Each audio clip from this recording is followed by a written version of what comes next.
மத்திய பாதுகாப்பு படைகளில் பணியாற்றுவோருக்கு உரிய நேரத்தில் பதவி உயர்வு வழங்கப்படுகிறதா என மத்திய உள்துறை அமைச்சகத்திற்கு நாடாளுமன்றத்தில் அதிமுக மாநிலங்களவை உறுப்பினர் சி.வி. சண்முகம் கேள்வி எழுப்பினார்.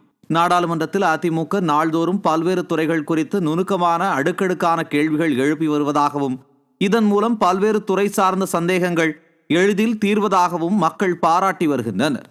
அந்த வகையில் நாடாளுமன்றத்தில் மாநிலங்களவை உறுப்பினர் சி.வி. சண்முகமும் மத்திய தொழிற்சாலை பாதுகாப்பு படையினர் மற்றும் இதர மத்திய ஆயுதப்படை காவல் படையினருக்கு பதவி உயர்வு உரிய காலத்தில் வழங்கப்படுகிறதா என கேள்வி எழுப்பினர்.